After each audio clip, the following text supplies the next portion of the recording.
Hello，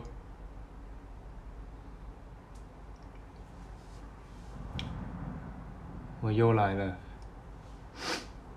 对，还在隔离。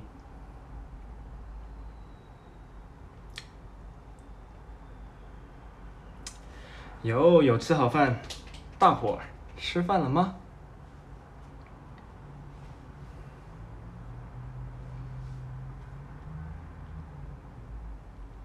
在赶作业，巴拉巴拉。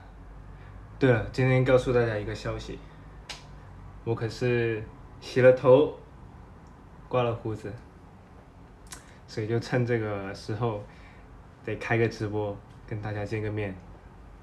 因为在隔离期间，这样的时间是不多的，就是又洗澡又洗头又刮了胡子，特别的少，对不对？所以趁这个时候得跟大家见见面。对，积极营业，不刮也没事儿，不行，因为我自己看当然没事啊，但是我自己看了之后，我觉得如果把这个面容给大家看的话，还是略稍尴尬。等以后就是如果觉得就有适合，就是什么胡子造型啊之类的话再算吧。现在目前我觉得我还没到那个时候。我在干嘛？我在跟你们唠一唠。反正说实话也没有特别多事儿干，搁这就看看大伙儿。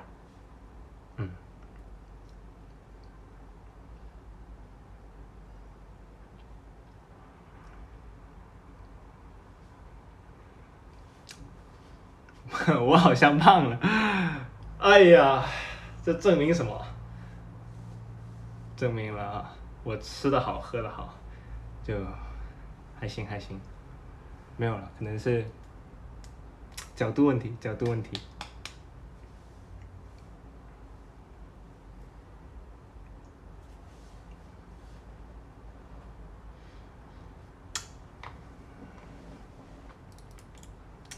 让来看一看啊。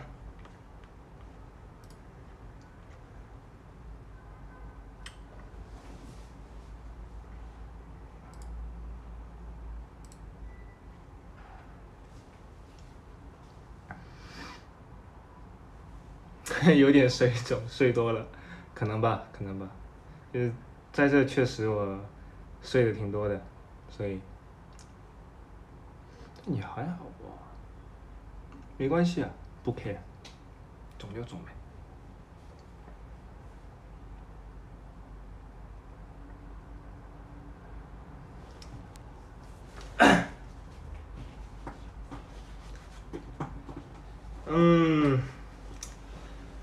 来给大伙儿讲个故事。哎呀，刚刚无聊在网上看故事，然后找到了几个。有什么故事好了？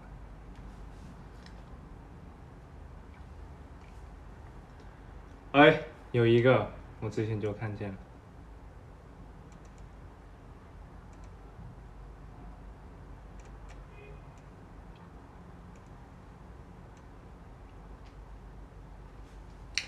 这个叫做睡前小故事一：捉迷藏。一天，小猪、小鹿和小兔一起去森林里玩。突然，小猪找到了一块布，就对小鹿和小兔说：“我们一起玩捉迷藏吧。”好，小鹿和小兔同声说。于是，小鹿用布将小猪的眼睛蒙上了。小兔说：“开始。”小猪就开始找他们了。小兔走过去，对面小鹿轻轻说：“小鹿，我们别出声，这样小猪就找不到我们了。”小鹿说：“好。”这时，小猪并没有听见他们小声说话的声音，仍然没有找到他们。他努力地找呀找呀，却始终没能准确抓到他们。之后，小猪走到了一棵大树身旁，摸到了树的树干，他十分高兴，以为最后抓到了一个，就紧紧地抱住了大树。小兔和小鹿看到了小猪抱着一棵大树，哈哈地笑个不停。这时，小猪听到他们俩的笑声，就把脸上的布摘了下来。看到小鹿和小兔还在哈哈地嘲笑自己，十分生气，对小兔和小鹿说：“我不就是抱到了一棵大树吗？有什么好笑的？”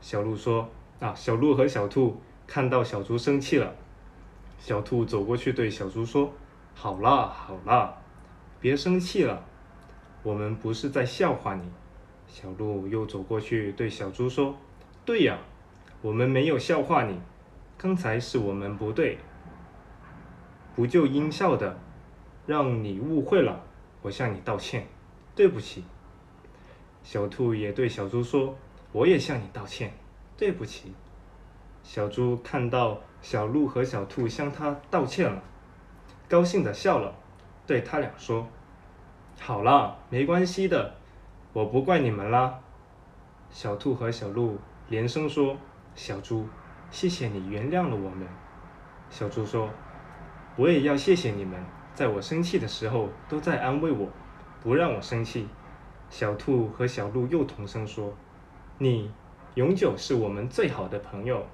小猪被这句话感动了，也对他们说：“你们也是我最好的朋友。”从那以后，小猪、小鹿、小兔成了永久也不离开的好朋友。不觉得很有意思吗？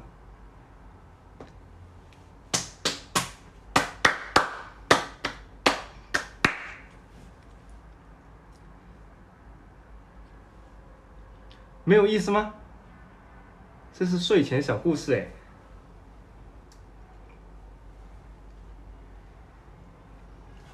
困了，对，困了就对了，这个证明效果有作用了。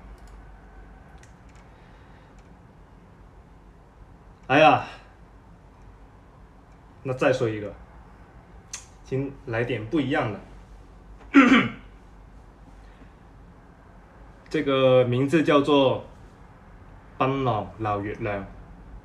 一日夜裏面，檳榔呢就來到了一條彎彎曲曲的小溪邊。他往小溪邊一坐低，見到河裏面好多魚，哇，好自在喎。忽然之間，檳榔呢睇到小溪中間有個月亮的倒影，吃了一驚。啊！月亮點解跌咗喺條小溪裏面呢？檳榔即刻對住小溪中的月亮話：月亮姐姐，你唔好急啊，我即刻就過嚟救你。檳榔睇下周圍，發現咗有個好大嘅面盤喺草叢中間。好啦，我有計啦，我用面盤將月亮姐姐撈起身啦。檳榔興致勃勃咁攞起個面盤，跳入咗小溪裏面，小心翼翼咁嚟到月亮個旁邊，用面盤一撈，冇諗到月亮裂開咗。檳榔呢一下子嚇到喊咗起身，哎呀，點算呢？我將月亮整壞咗啦！第時我啲小同伴就睇唔到月亮啦，點算呢？嗚嗚嗚，喊緊。檳榔喊得越嚟越大聲，將隔離嘅馬騮仔吸引咗過嚟。個馬騮仔就見到檳榔攞住個面盤喺條河中間，係咁喊係咁喊，就覺得好奇怪。檳榔你咩事啊？咁檳榔一邊喊一邊講：月亮姐姐佢跌咗喺條河裡面啊！我想將佢撈返起身，但係我一唔覺意將佢整爛咗啊！個馬騮仔一聽，哈哈大笑，佢指住天上嘅月亮，對檳榔話：你睇下上面啦，月亮呢唔係仲喺天上咩？河裡面嗰個係月亮嘅倒影嚟㗎。咁檳榔一睇，摸住自己嘅後腦枕，傻傻地咁笑咗起身，哈哈！是不是很有意思呢？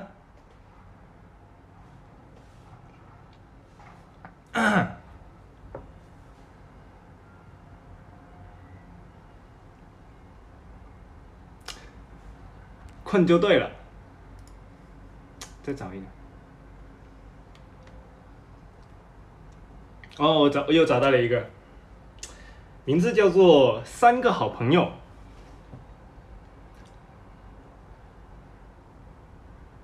One day, a monkey rides his bike near the river. This time, he sees a lion under a tree. The lion runs at him. He is afraid and falls into the river. He can't swim, he shouts. The rabbit hears him. He jumps into the river. The rabbit swims to the monkey, but he can't help him. Luckily, an elephant comes along. He is very strong. He helps the rabbit and the monkey. Three friends are very happy. They go to the elephant's home. Then, three of them become good friends. 哒哒，是不是很有意思呢？太小看我了，告诉你，韩语就韩语，这有啥的？挑战，投中。这个故事呢，我觉得很多人都会知道的。它是一个故事来的，其实。我想看一下。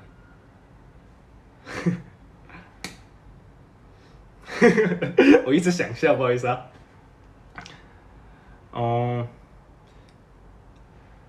안촉촉한 초코집 나라에 살던 안촉촉한 초코집이 촉촉한 초코집 나라에 촉촉한 초코집을 보고 촉촉한 초코집이 되고 싶어서 촉촉한 초코집 나라에 갔는데 촉촉한 초코집 나라의 문지기가 넌 촉촉한 초코집이 아니고 안 촉촉한 초코집이니까 안 촉촉한 초코집 나라에서 살아 라고 해서 안 촉촉한 초코집은 촉촉한 초코집이 되는 것을 포기하고 안 촉촉한 초코집 나라로 들어간다。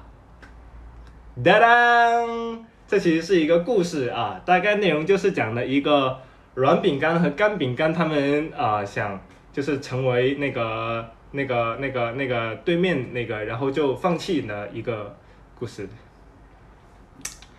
哎呀，其实我不行啊，其他语言搞不定。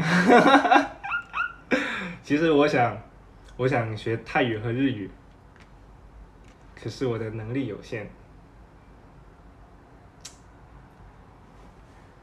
我想以后系统的学一下泰语和日语。Ten 教我的不多，你知道吗？Ten 教我的就踩ครับHandy ลองมากๆ1 2 3 4 5 6 7 8 9 10，那差不多就这些。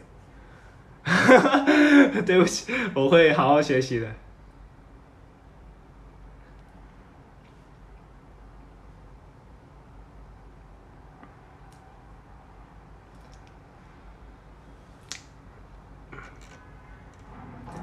你不觉得故事很有意思吗？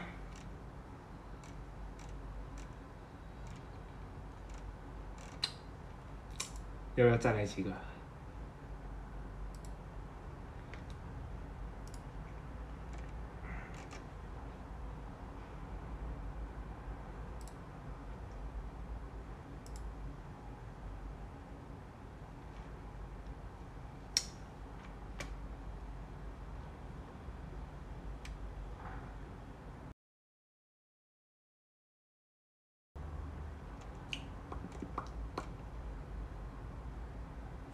算了，到时候再说的话，你们都要睡着了。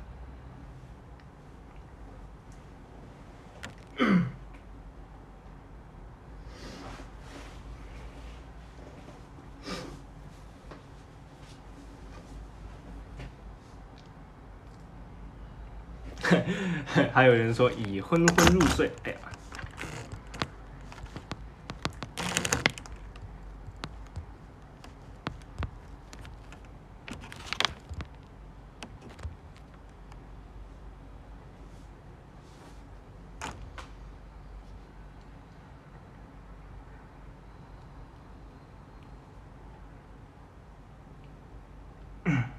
下雨了吗？我看一下。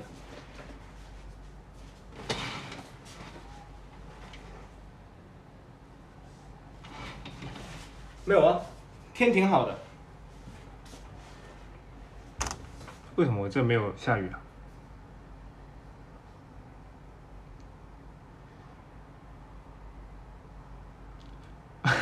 哎，我刚好看到有人说，我买手机支架了吗？手机是怎么支撑起来的？其实吧，你们看不到这个角度。其实我现在手机下面那个有一大很多那个水，就是用塑料袋包着的那个一瓶瓶的水，然后就放在电脑后面。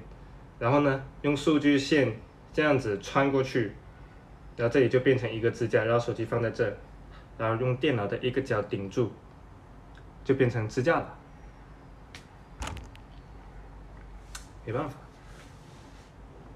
聪明啊，对。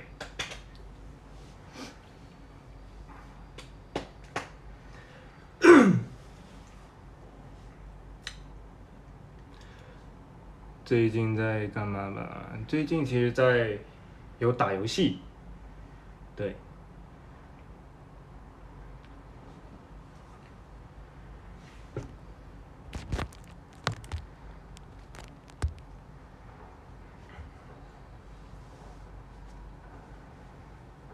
哇，这边头发这么黑。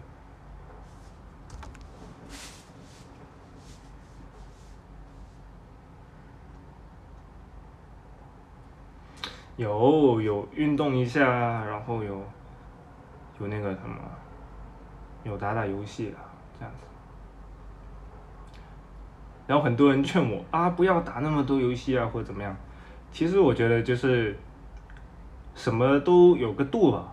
我觉得我自己还算蛮能拿捏这个度的，所以我觉得我就是打的时候我就打，该停的时候我就停，这样就不错了，就这样就 OK 了。然后也给大家说个事儿，就是像打游戏这样子的话，我家人一直都是比较支持的。为什么我会这么说呢？因为我觉得重点是你在游戏里面学到什么，这是我的观点。就像是以前我有玩一个游戏，不知道大家知不知道，叫做《部落冲突》，那是一个手机里面的游戏。然后我以前玩的也就挺入迷的，就特别喜欢玩，然后觉得特别有意思。然后后面我母亲就看见我，就说为什么你一直玩这个游戏，巴拉巴拉。一开始她不理解，然后我就大概的跟我妈说了一下这个游戏的这个玩法呀，然后需要什么样啊之类，然后我妈就喜笑颜开，她说：“哎，不错哎，那你继续玩，挺好的。”然后我妈就说：“那你要在这个游戏里面学到了什么？”然后我就开始想，学到了什么？我就开始想，学到了什么？我不知道。然后我妈就说：“你看，因为你要管理一个村庄，你需要什么？资源整合，你需要学会管理，管理里面要学会分配，然后还有攻打其他那个其他玩家的村庄的时候，那你要想一下这个比例，你会失去多少，你会得到多少，中间的利益总利益净收入是多少，你这个要去思考。”我说对，然后我就去想，然后慢慢我也从这些游戏里面就学到了如何去管理资源吧。然后我觉得可以在游戏里面多学一下或怎么样。然后就好像我现在有打英雄联盟啊或怎么样，我觉得我在里面学到了蛮多的，因为我有打美服，我有打韩服，我有打国服。然后有时候我为了看懂一些技能介绍，那我就会就是想办法看懂它的文字。那我不是那个 native speaker， 就不是那个，我就不知道他说什么，那我就上网查。那查了之后，那我慢慢的学会的单词就越来越多，然后后面我就会了呀，这些单词那就是我学到的呀，学到就是我自己的，那我就可以一直有的这个东西，我觉得还是蛮不错的，然后挺好的，所以两方面吧，我觉得，从家长方面就这么说一下，从家长方面可以看一下，就是多一些理解啊，多一些包容啊，会更好，但是也要管理好孩子们的时间，因为有很多孩子会对时间的掌握度不够好。那比如说从孩子的角度来讲，应该更多的是表现出自己的自制力，而且得有自己的一套时间管理系统，得知道自己什么时候玩的时候玩，学习的时候学习，你这些得把控的好，也不要沉迷游戏，就是该停就停，就这样子。那这样子的话，我觉得会少更多的矛盾吧。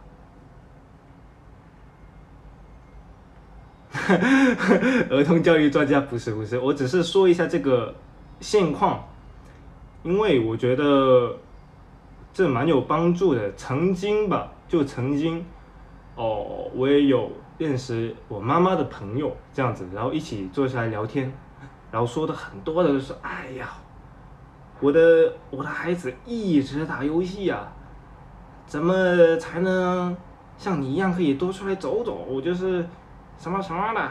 那我就说，阿姨，我也打游戏，只是有一些方法，然后就是把这套，就是这些大概的观点就给他讲一下。然后后来过了很久，那个阿姨又联系我说，哎呦，阿恒啊，谢谢你当时这么说呀，现在我和孩子都得到了很大的沟通，谢谢你啊。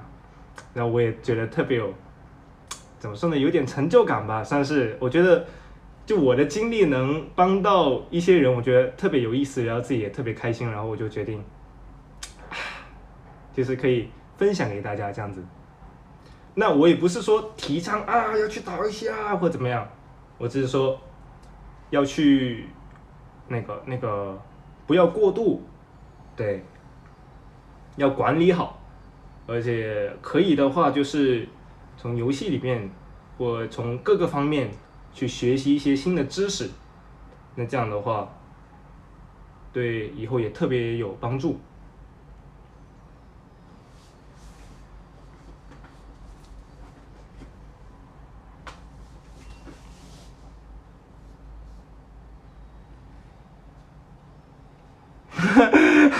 大师我悟了。什么？我这个哎呀，完了完了！本来只是唠唠家常，怎么变成那个导师开讲了？并不是，并不是，我不是什么导师或者怎么样，我只是分享一下我的那个经验而已，分享一下。就当然有人觉得对，也会有人觉得不对，就大伙儿就听着吧，就觉得有用就听一下，没用就忘了它也行，真的没关系。我就这么一说。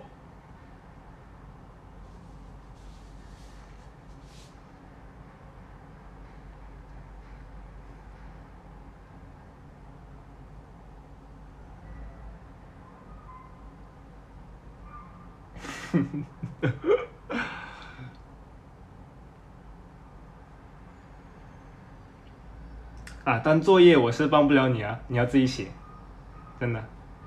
因为说实话，我觉得我算是有用功去学习了，但是很多都忘了，就没有复习之后就忘了，我帮不了你很多。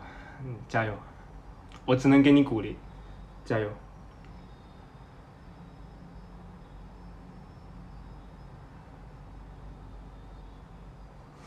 帮写论文，并不会。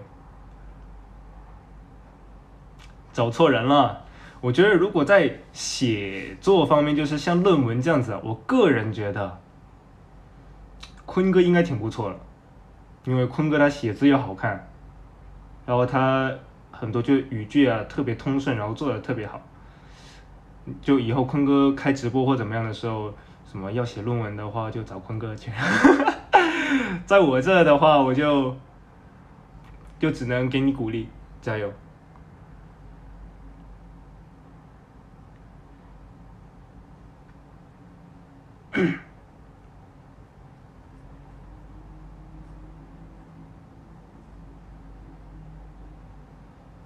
对啊，叫坤哥开直播呀？不会吧？要我催他？哎，行吧，等会结束之后我去催一下他吧。怎么样？是不是完成了大伙的心愿？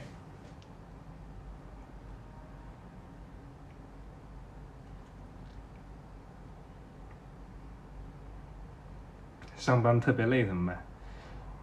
得看什么班呐、比如说上夜班的话，那是挺累的，因为晚上嘛，困嘛，那只能加油。嗯，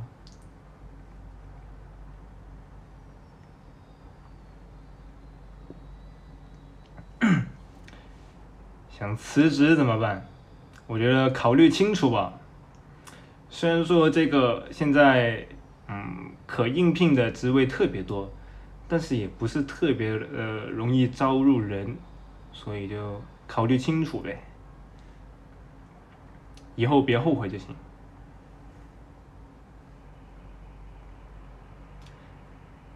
开会疯了怎么办？开会疯了怎么办？开会它有开会的目的性，得是为了什么？那开会是为了一个作品的完美性，那这是你的工作，你也得做好，因为你有你的职责所在。但如果很多被迫的开会只是闲聊啊，做个形式啊这样子的话，那说实话不用特别的去掏心掏肺的对待，就嘿啊就过去了，就所以得看情况。重要的事情把它做好，就有一些不重要啊、不必要的事情啊，就省略就行。啊，对，歇一歇，歇一歇。拍照不好看怎么办？我也拍照不好看，我拍照也不好看。我觉得就是比较有长时间关注我的粉丝，大概都知道我拍照是确实不咋地。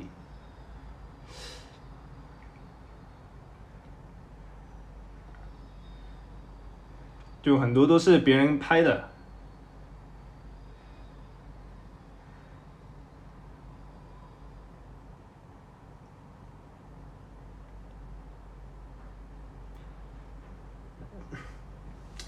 这好多问题啊，好多问题，我也想解答给大家，但是说实话，我也才20出头多一点点，我的人生阅历也并没有那么丰富，只是略知那么1、2，还没到3呢。所以就能帮到你们的话，我尽量也帮，但我也会有我自己的烦恼或怎么样，我也会去努力的解决。所以，我可以做一下，暂时的知心哥哥。哎呀，我都不好意思说出来。好，你们问吧。没有帅哥当同学怎么办？你这个，你这要求挺高啊。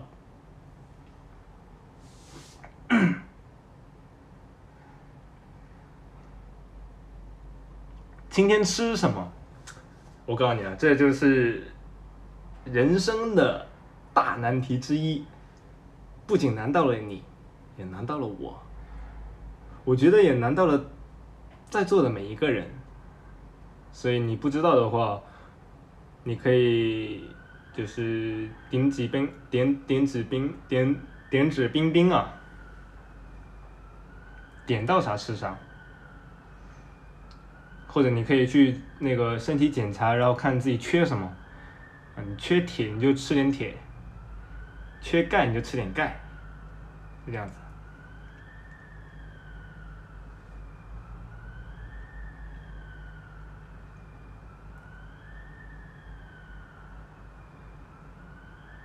还有什么？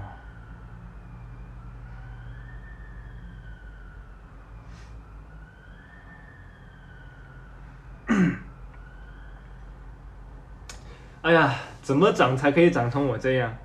别问了，别问了，这个我也不知道。就这是我我爸爸妈妈赐予我的，我只能感谢，就真的感谢。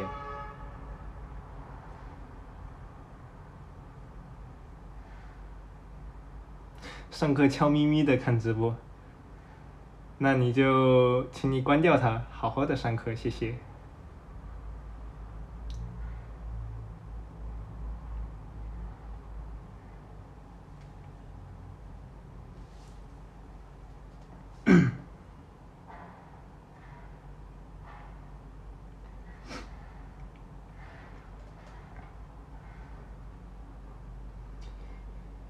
感到迷茫怎么办？感到迷茫怎么办？我想一下，我有没有很迷茫的时候？其实我也有啦，但是不多。但我有一个办法，就是我也经常会去用的一个办法，就算是一个想法吧，就一直给自己加问号。什么叫一直加问号？就是，我会就是比如说我不知道做件事为了什么的时候，那我就会一直加一个问号。我是为了什么去做？然后想答案，想到那个答案之后，再去那个答案再问，一直问自己，然后问到最终的目的。哦，原来是为了这个，那就会重新的，算是有点让自己找回初心啊，然后又可以让自己更加明白自己想要什么。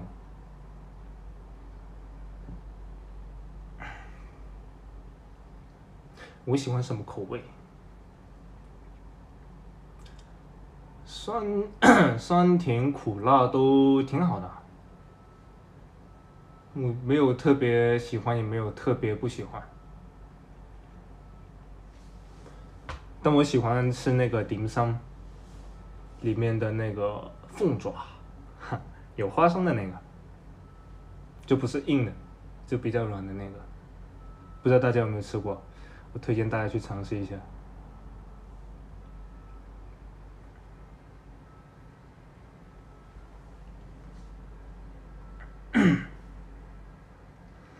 身边的人有说过我帅吗？还好还好，有时候有，有时候没有。对，哎呀，这问题把我问害羞了，我天哪！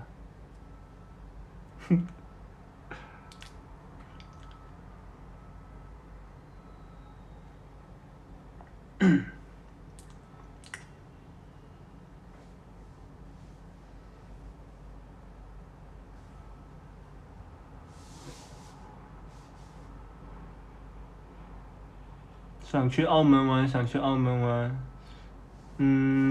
我觉得条件允许就去呗。不过最好是等到就是在一个安全的期间去，然后要做好万全的准备。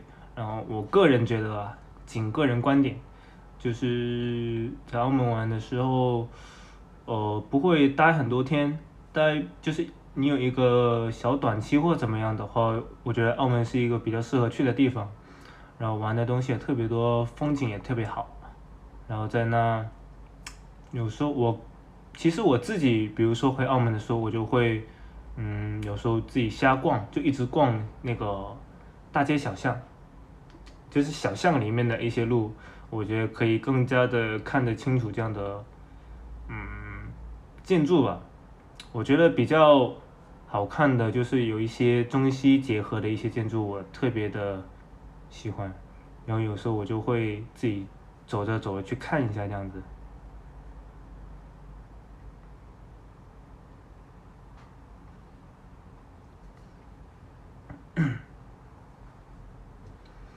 但是最近，比如说澳门新建的一些什么东西，我还不太了解，因为我也太久没回家了，所以。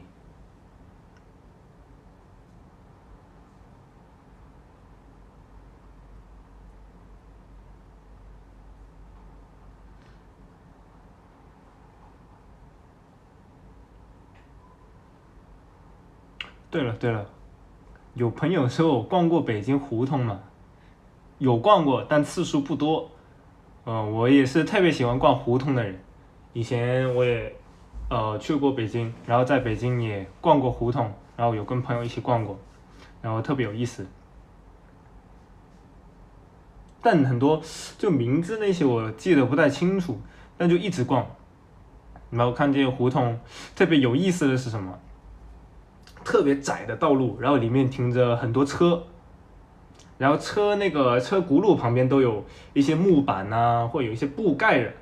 我觉得这好像就成了一个像一个规矩这样子，只要进到胡同，我就会看见这样的情景，蛮有意思的。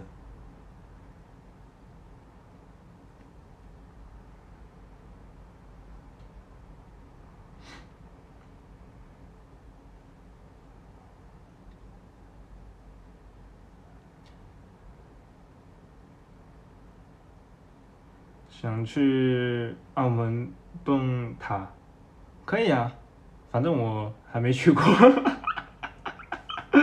哦，我记得好像有什么，有什么，反正有一个很刺激，然后有一个不是特别刺激，对，这样子的。我还没去。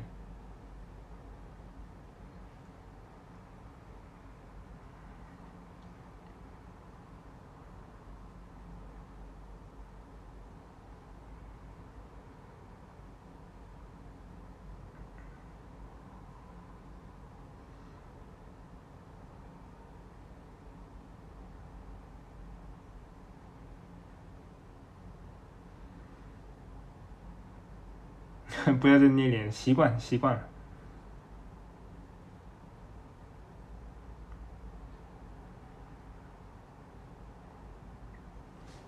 有没有吃过螺蛳粉？我吃过，当然吃过，但是我不知道是不是正宗的，说实话，因为我不太了解嘛。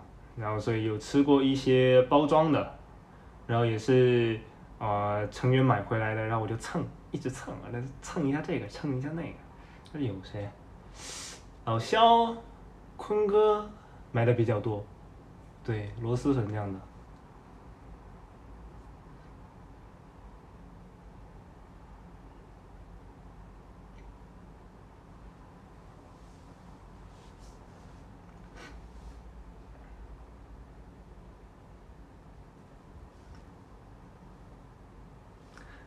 游戏怎么才能10连胜？第一实力，哎呀，第二，曾经有一位粉丝祝福过我，所以我可能就是收到了他的祝福，所以我就10连胜了。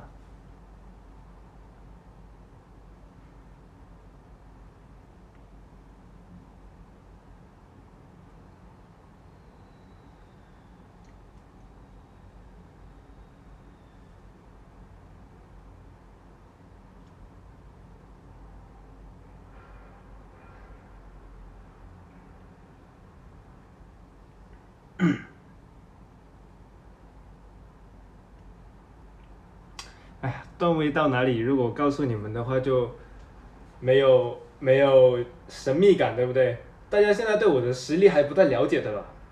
对，那我就希望保留这个神秘感，然后大家就尽情的猜测吧。对，在你们心里，我的段位是在哪里呢？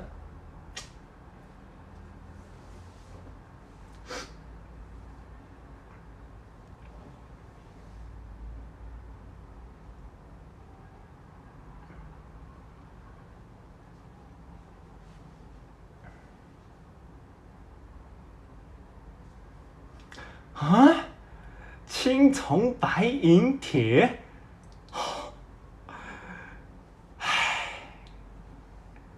随你们便吧。原来我在你们心目中是这样的地位，没关系，我没哭。难道我会告诉你我的心在流泪吗？不，我不会告诉你的。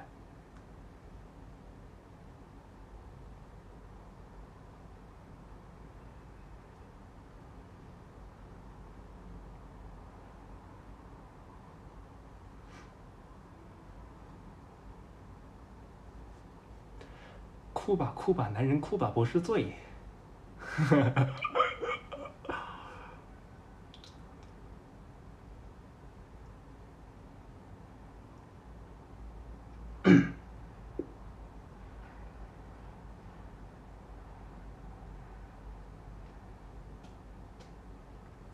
有没有最近隔离的 TMI？ 哇，还真没有。隔离就认真的隔离，循规蹈矩的隔离。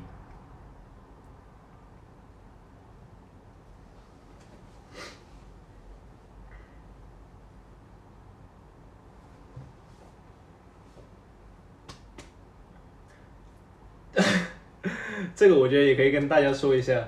其实一开始隔离之前我已经定好目标，我黄冠亨 Henry， 我要早睡早起，有空我就做运动，调整好我的作息。结果时间慢慢的过去，中午下午才起床，然后就晚上睡不着，早上一直来劲，没有。不过我已经努力在调整。那这个事发是有原因的，你知道吗？因为隔离期间你早上是需要测体温的。那我个人是什么呢？如果醒了一次，然后再睡的话，那个叫什么？好像叫回笼觉之类的这样的说法。然后我会睡得特别死，特别沉，然后我就一睡到过中午这样子。所以没有怪任何人啊，只是我说一下我的情况而已。所以每天早上都会起来一测体温，醒了，然后再睡，一睡那个回笼觉，然后就直接沉到中午。没事，我会努力的，我会努力再想办法，再改一改这样。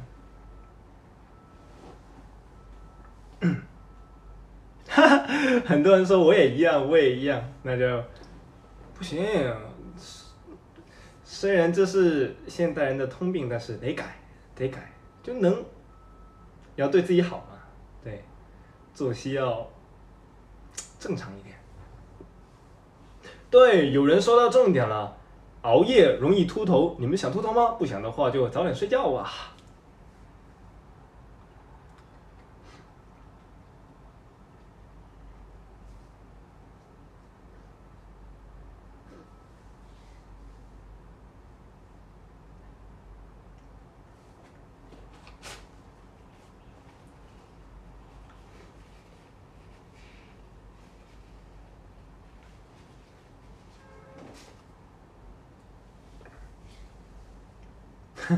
没事，头发多也不经你那么耗呀。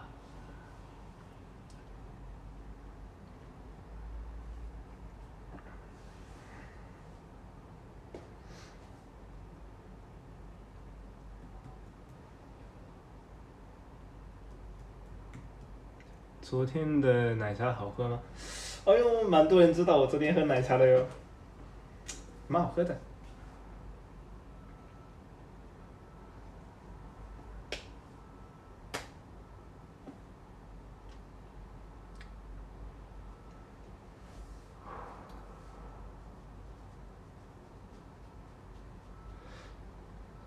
说粤语，其实说粤语当然可以啊，但是大部分听众他们说听不懂嘛，然后有时候他说只能靠猜，那我觉得还是就是符合大众嘛。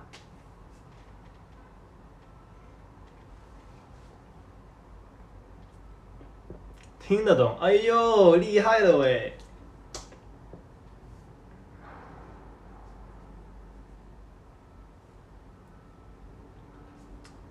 你说什么？突然想起来，这算是很久以前的一个 TMI 吧，就是突然想到我奶奶，因为很久以前，就是我在房间睡觉之前，我都会叫奶奶给我讲那个睡前故事。但我奶奶她不会去真的读完一本书给我讲，或者是看着书给我讲。我奶有一个超能力，就是故事现编，就一直现编，就很无厘头的那种现编，那我也乐意听啊。然后我还记得一个，但是只能大概还原了，因为真的很小的时候的记忆，而且只记得一小部分，然后其他我就加一些东西进去，然后大概好像是这样子的。從前有個超人，佢叫鹹蛋，所以佢叫鹹蛋超人。佢攞住2粒鹹蛋，行喺沙漠嗰度。佢好頸渴，好頸渴，但係佢睇住淨係得隻蛋，解唔到渴。但係佢又好頸渴，好頸渴，行下行下，見到條鱷魚，佢就問鱷魚：靚仔，整支水嚟飲下啦。咁鱷魚就話：好啊，咪俾你咯。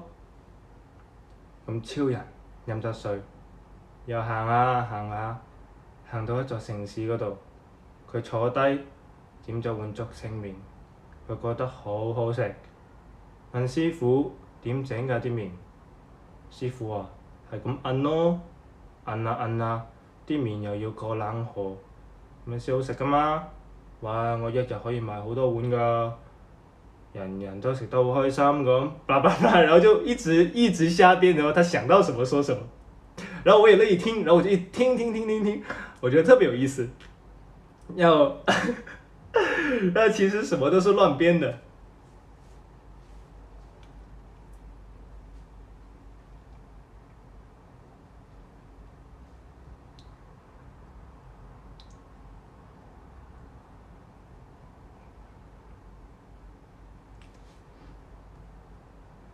越听越精神，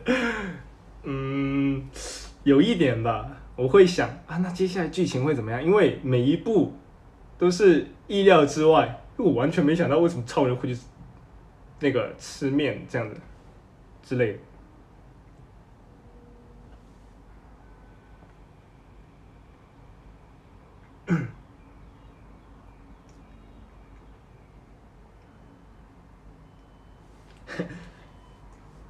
粤语教学啊，刚刚有人跟我说，我觉得可以整一点，就是因为大家也会旅行嘛。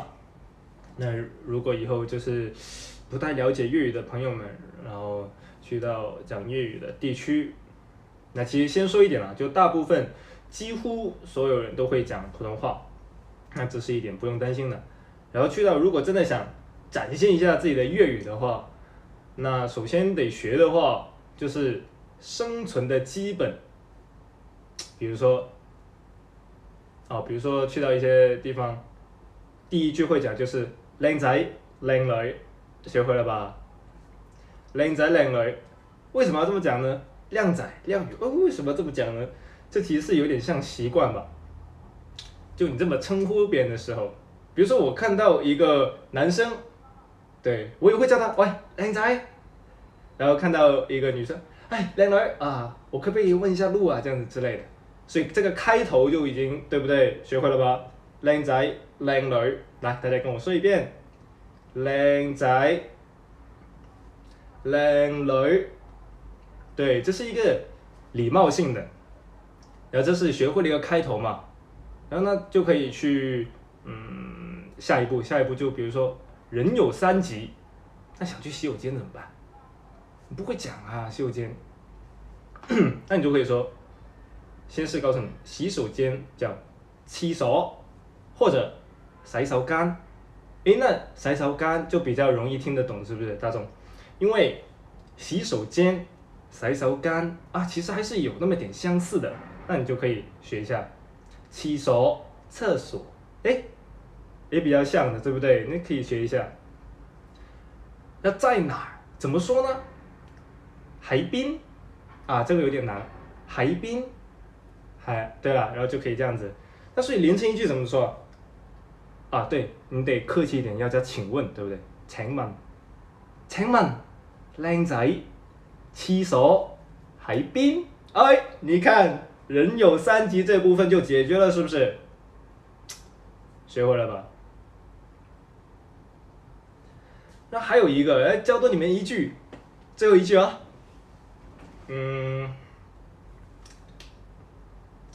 教些什么有用的好呢？啊，有一句就是实用性不太高，但是能体现出自己会粤语这样的一个技能。就别人如果问你，哎，你喜欢做什么？你就聊家常的时候，别人会问，那你平时干什么？你就可以用粤语回他呀。饮啖茶，食个包，哎，对不对？什么意思呢？就是饮啖茶，就是喝口茶，食个包，吃个包，对不对？这样子呢，就会体现得出自己的那个生活特别的轻松嘛，然后就感觉什么事都不在话下，就特别能掌控全场的感觉。哎，你平时干嘛呢？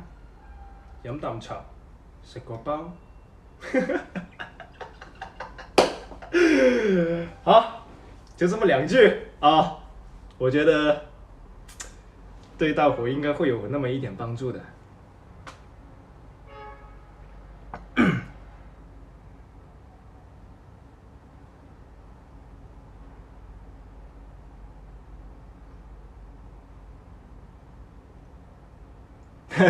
从入门到放弃啊，不好意思，让你们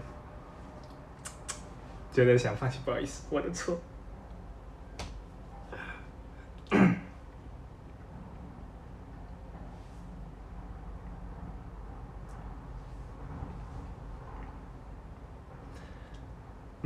我觉得这个就粤语还是要多传承。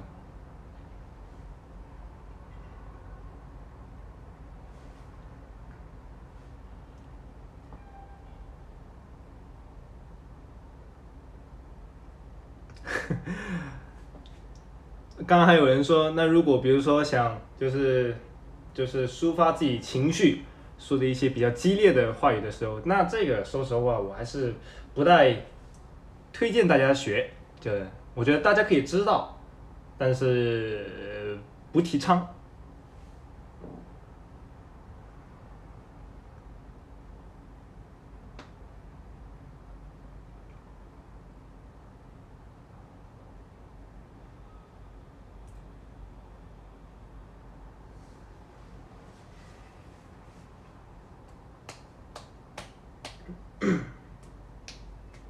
讲点笑话，我上网找一下。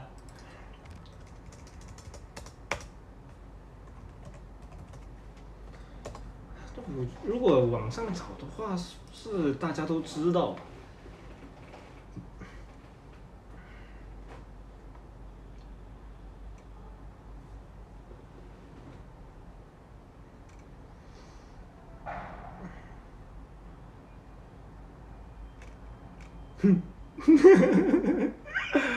啊，不行不行，有一些不能说。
啊，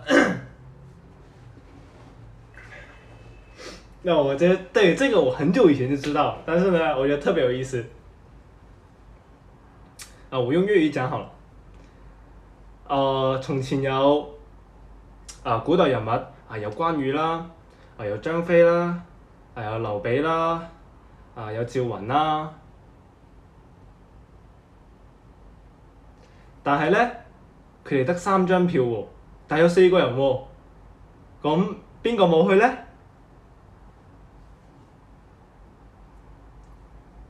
大家估下啦，係邊個咧？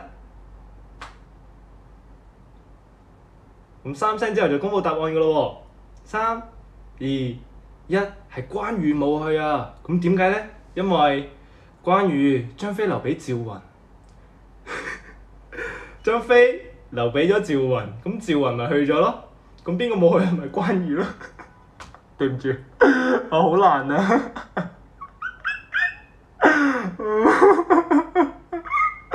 我唔得。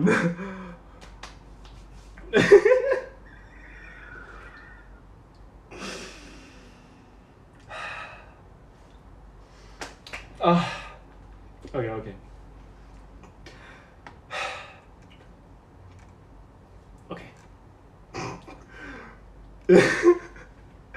啊，不笑了，不笑了，不笑了，没意思，就差不多吧。再讲的话，我感觉我自己会笑到晕去。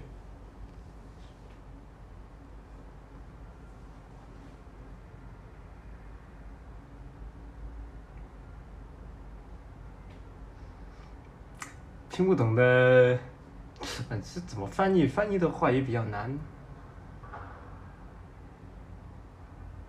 翻译不了。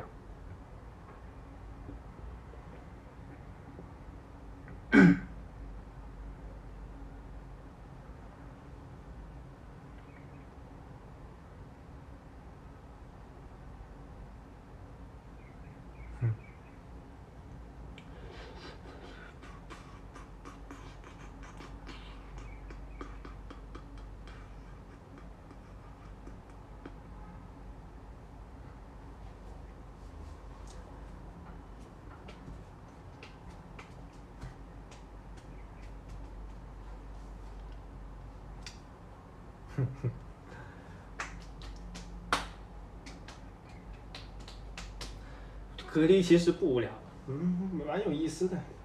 哦，不是蛮有意思，就是我的意思是就可以跟大家见面嘛。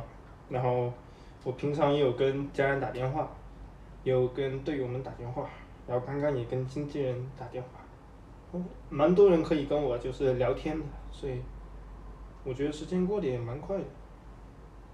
所以身边的朋友也很重要。哦对了，刚好看到这条绳子，这是什么绳子呢？这是很久以前还在练习的时候，然后跟 Lucas 还有跟坤哥一起出去逛街，然后买一个手链，然后就得到了这个。然后我们3个人1人1条，但很久以前了，我是突然翻柜子，突然找到，我就觉得又蛮好看的，我就拿出来戴。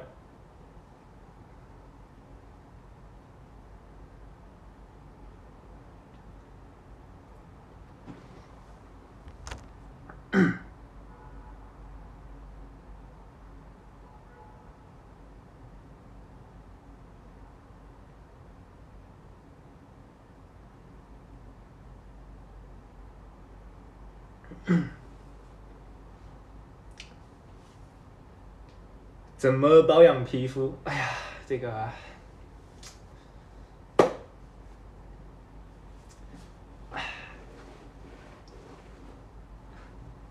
怎么说呢？我得为以后做着想，目前还是先不告诉大家。对，以后有机会的话，我会告诉大家的。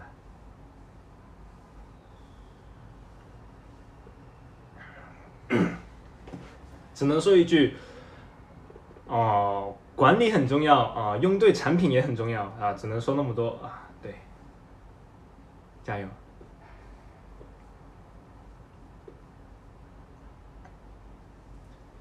隐隐约约的看到几个大字没？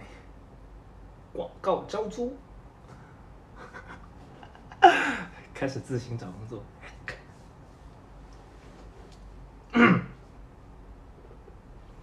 没有，开玩笑。那有人找当然好啊，对吧？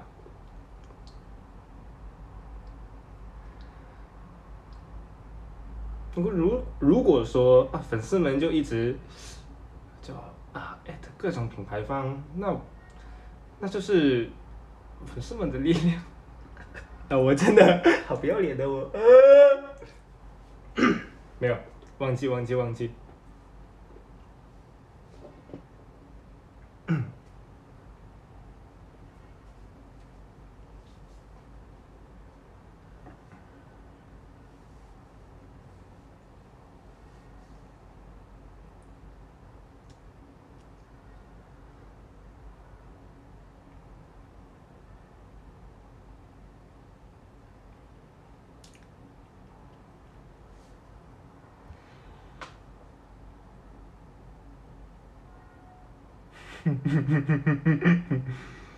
今天还喝奶茶吗？今天看情况吧。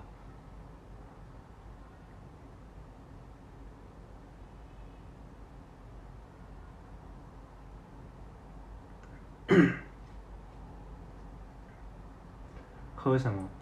不知道哎，看心情咯，就当下想喝什么就喝什么，不想喝就不喝。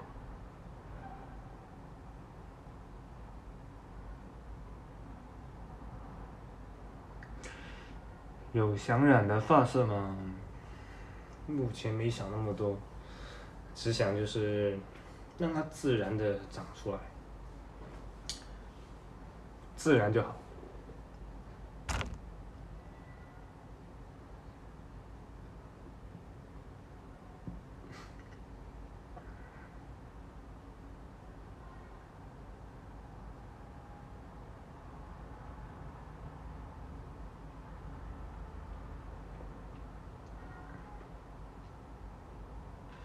剪头发，其实我那个我回来之前我已经剪过一次了，不然的话更长。本来我头发到这儿差不多可以剪了。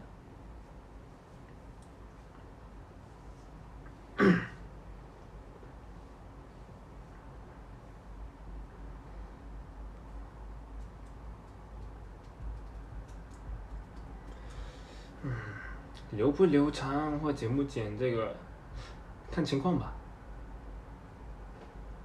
自己剪，我不太相信我自己，在这一方面我觉得我还真不行。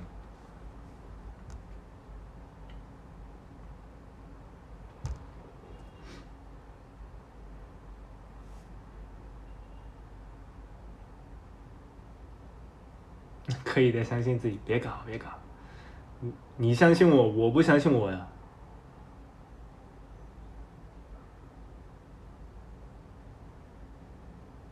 让温温给我剪。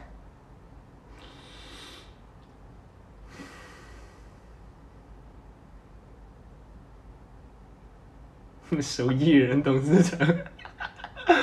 我等会问一下他的经验。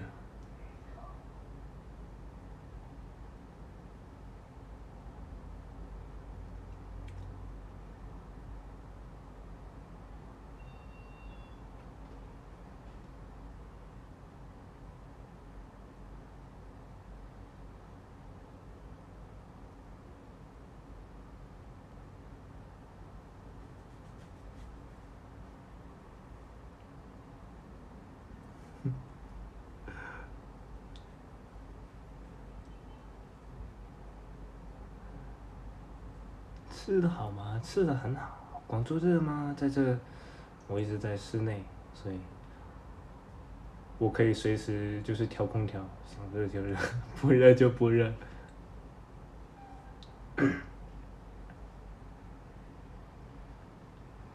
对，这个突然又想到一个事儿，其实很多人，特别在海外，然后就是身边的工作人员，就我们已经认识了很久，一起合作了很久，然后关系也特别好，然后有一天，他就问我 ，Henry， 你的本名叫什么？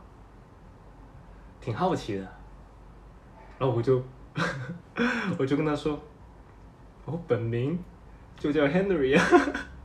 然后他说 Henry 不是艺名吗？然后我说不是啊，我证件上面写的就是 Henry。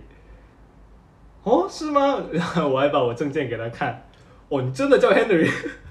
然后我说对，我叫 Henry。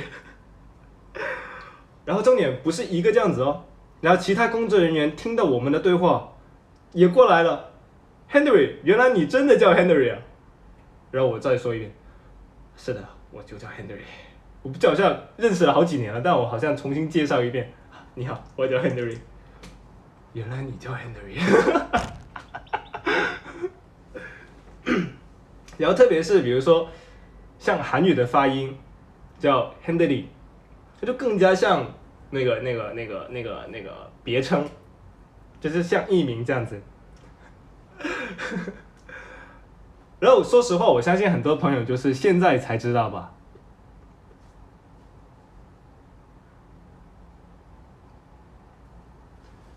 哦，对了，我中文名叫黄冠亨。王冠祥。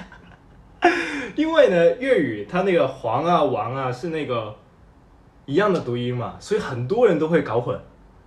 要想是为什么呢？因为有人写字很快，然后我从小就是有人写我名字的时候，哼就是就这样连笔，然后那个勾啊，就老要提一下，变成一横就变成一个响字。那有人看了，那一点名，如果是颁奖我都不敢上去。下一位得奖人员黄冠祥，我不敢。以前还真有过这样的，在学校里面发生过，但不是领奖那个是我就是编的一个情况，但有是什么就写在一个那个黑板上面的这样子，然后我是人，我自己看见，是我耶，但我又不知道去哪说，就算了，就那样吧，没关系。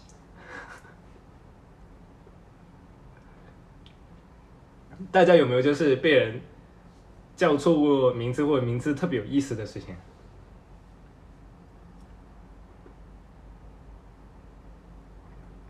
哦，对了，这个我说实话，我是真的不介意，一点都不介意，而且我觉得特别有意思。有，那你们说一下，也让我笑一下好了。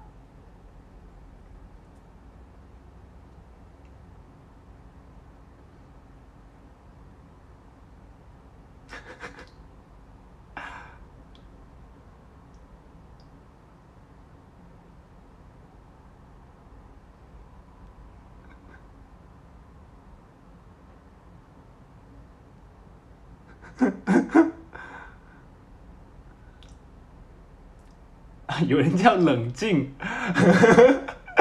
我可以哦，我不是笑这个，只是就是哦，怎么说呢？觉得有意思。我觉得每一个名字它都有自己特别的意思，就是不是去嘲笑，只是这样子分享出来的话，我觉得大家也可以就是知道多点知识这样子。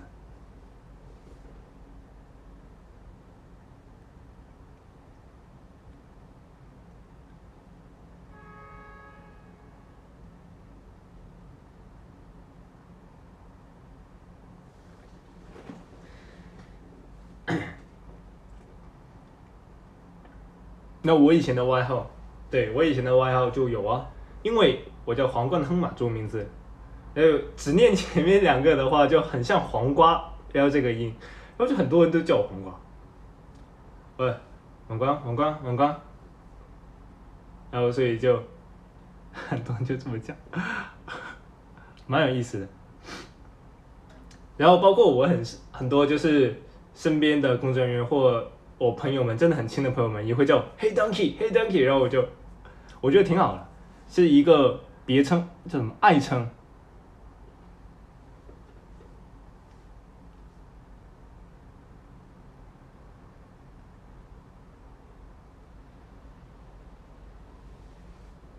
喜欢叫呱呱，喜欢叫呱，我觉得蛮有意思的，挺好的。那我觉得，粉丝们怎么叫我都蛮 OK 的。因为这都包含了就是有很多意思嘛，我觉得都挺好，就你们叫的开心就行。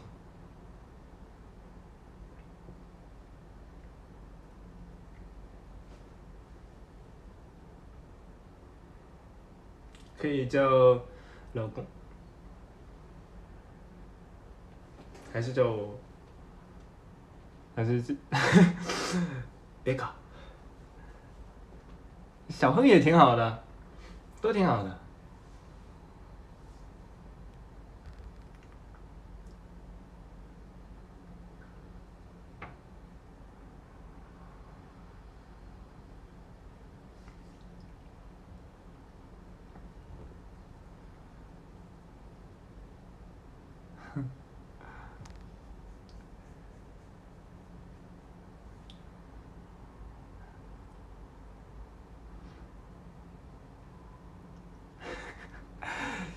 你怎么叫怎么叫。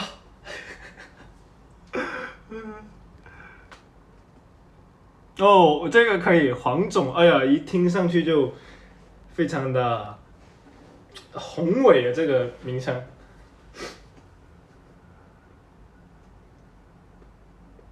哎，黄总，哎，客气客气，客气。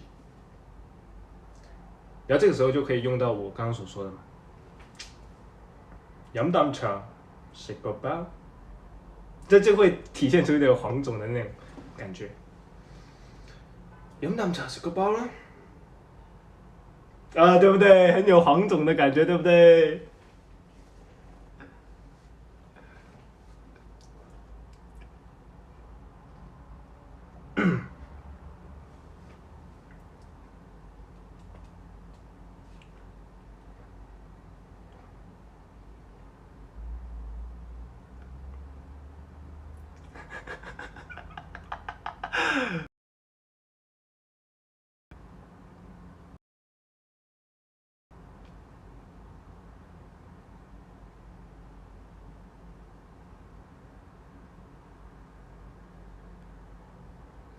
嗯，卡了吗？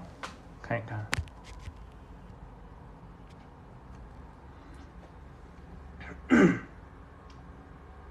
现在呢？好了，好了没？我在动。好了吗？好了吗？好了吗？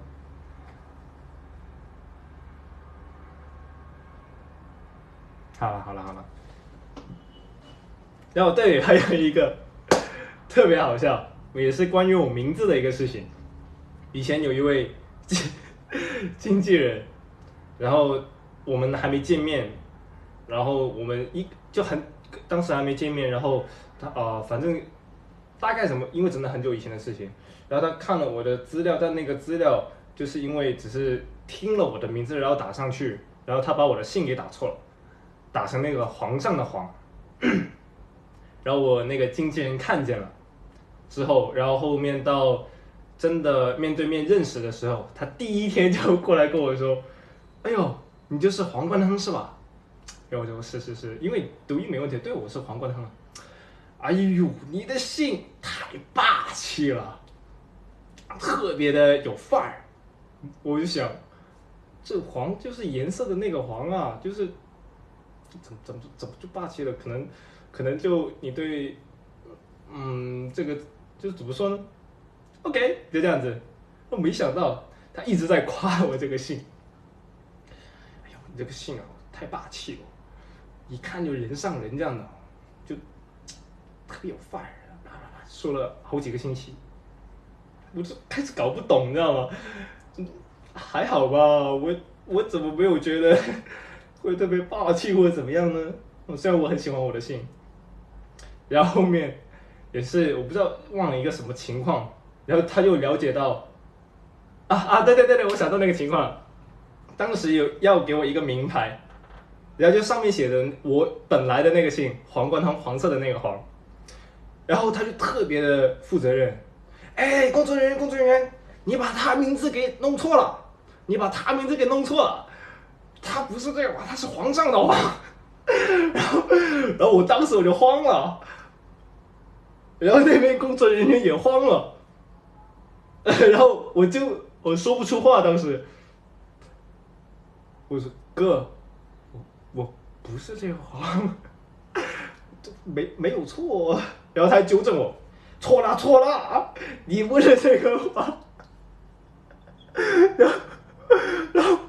然后我就经过了我的重重解释，然后那位经纪人哥哥才原来你是这个花。所以没有说是对与错，就是一个特别好笑的事情，是因为当时他看我的那个一个简介的时候，那边有一个人是听了我的名字，然后打字打上去打成了那个花，没有谁对谁错，我就觉得特别好笑这样子。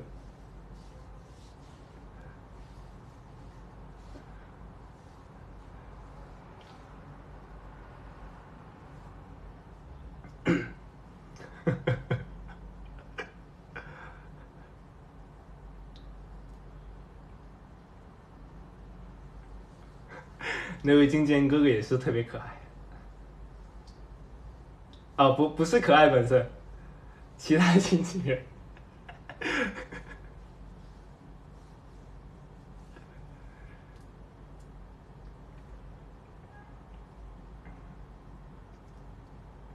哪个经纪人不告诉你？不告诉你。不告诉你。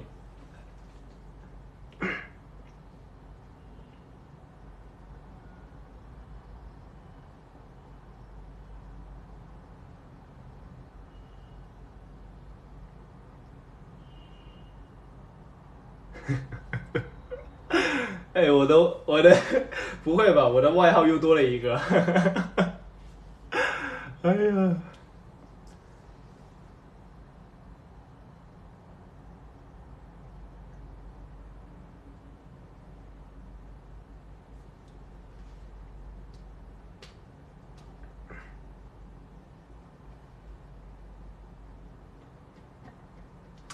晚饭吃啥？我也在想。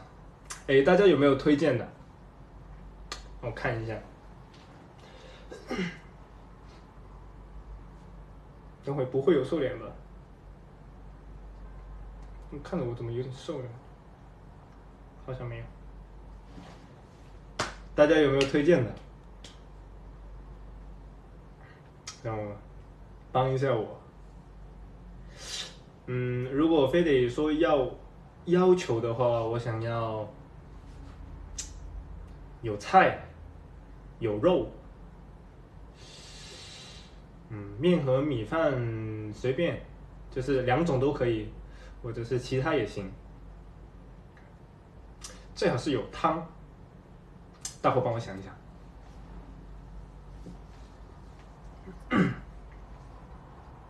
茶餐厅哦，对，我刚刚已经吃了那个茶餐厅了。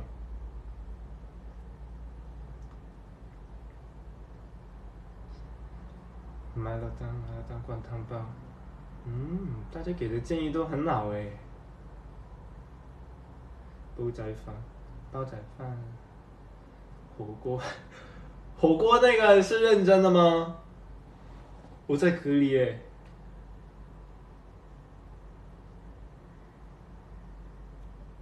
我不想让我房间全都是有那个味道。海南鸡饭沙拉，认真的。火锅除外，暂时虽然我很想吃，但是别搞。米线不错。冰棒，你在开玩笑吗？有肉吗？有菜吗？有汤吗？冰棒的，刚刚说冰棒的那位，你晚餐你会只吃冰棒吗？粉丝们太有意思了，真的。西瓜，珍珠奶茶，怎么越来越偏离轨道了呀？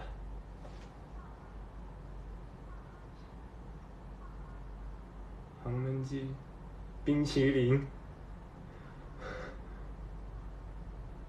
寿司可以。方便面，那盘鸡，五样雪糕，拍黄瓜。这些粉丝太难带了。别吃。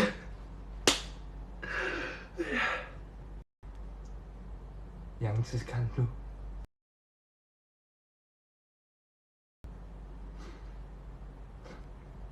奥利奥蛋糕，酸菜鱼啊，酸菜鱼还行，椰子鸡还行，臭豆腐味儿有点大，叉烧叉烧可以，雨粉披萨可以。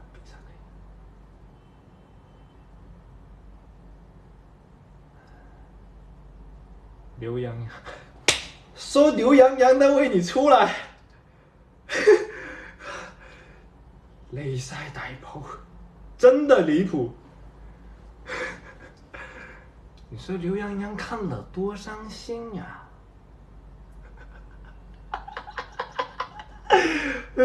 我等会我截图给刘洋看。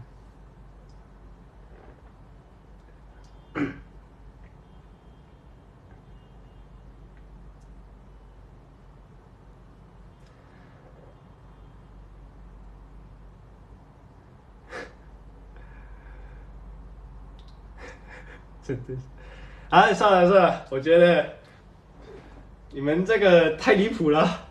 虽然特别有意思，我还是等会就点菜的时候看图片嘛，就突然想到什么就吃什么吧。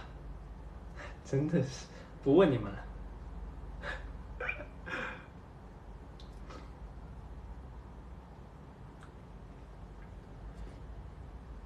那，哎呀，我去点菜了，那，拜拜，拜拜啦，拜拜各位。